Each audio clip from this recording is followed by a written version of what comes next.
A vast landscape of Kenyan valley, rivers winding, birds soaring, and a mountain range looming. Drums echo faintly.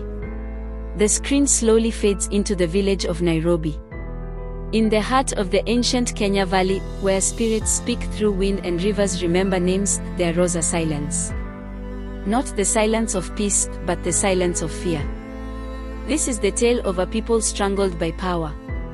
A tale of the Kingdom of Nairbi, ruled by a cruel regime known only as Kasongo. The reign of Kasongo visual, King Oba Magaya sits on a grand, gold-plated throne. He feasts as starving villagers are beaten outside the palace gates. Priestess Amina blesses soldiers before a raid. Kasongo, a regime soaked in gold and blood. Led by King Oba Magaya, a man who once walked with his people, now trampling them beneath his jeweled sandals. Beside him, Priestess Amina, once a vessel of light, now the mouth of lies. Together, they twisted faith, demanded obedience, and silenced truth. Daily struggles visual, villagers lining up for food, only to find empty baskets. Children cry. Soldiers drag away a protester. Taxes collected by force. Taxes rose like the midday sun, scorching every home. Schools crumbled, wells dried, and medicine vanished like the morning mist. And those who dared question, disappeared. A child's death visual, a small boy caught stealing bread is beaten by guards. His body lies still. Villagers mourn silently. Kwabena watches, grief etched into his face. One day, a child took a loaf of bread and paid with his life. That child's name was Duni. His death cracked the silence. And from that crack rose a voice, his uncle, Kwabena the blacksmith.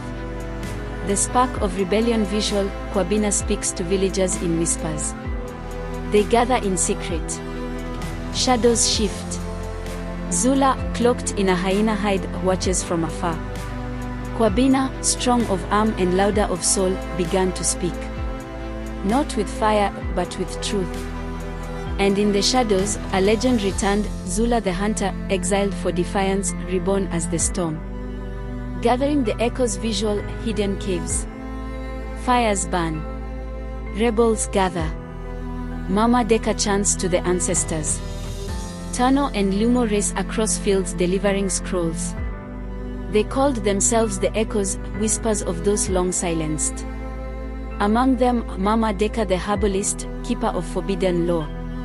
And the twins, Tano and Lumo, messengers of fire and wind. Together, they plotted not war, but liberation. Blood on sacred ground visual, soldiers burn down a rebel-friendly village. Lumo is captured. Priestess Amina declares divine punishment.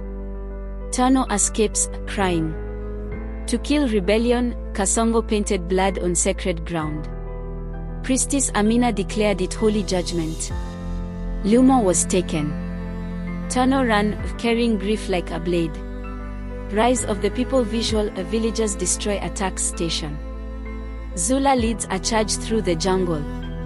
Kwabena frees prisoners. Mama Deka blesses weapons with ash and herb. The echoes struck back.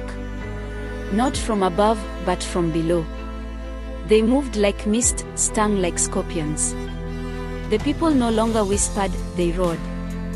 Betrayal and death visual, a rebel betrays the location of the hideout. Guards storm in. Battle erupts. Mama Deka fights and is mortally wounded. Lumo is killed.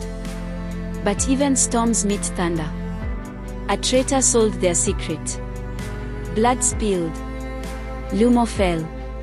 Mama Deka, with her last breath, passed Zula a talisman, the Eye of Guma. Clarity and courage, she whispered, for the one who leads. The final match visual, blood moon rises. Rebels, draped in ancestral cloth, march toward the palace. Priests flee. Zula and Kwabena lead the charge. Under the blood moon, the echoes marched. The spirits walked with them. King Magaya shook upon his throne. Amina's words failed. Belief had turned its face. Dethroning the tyrant visual, Zula and Kwabena confront King Magaya in the throne room. A fight. Zula speaks. Zula, you ruled with fear.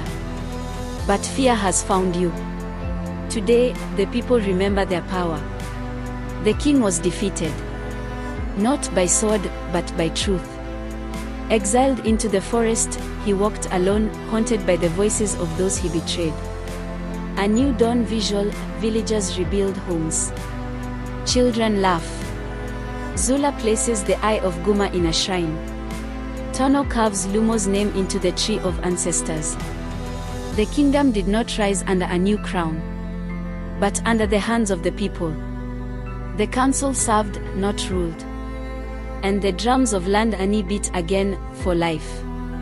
Reflection visual, the wind moves through the valley. The mountain echoes a chant. Villagers gather and sing.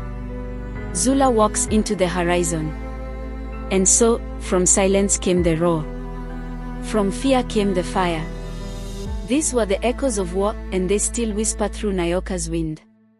When people rise, mountains bow.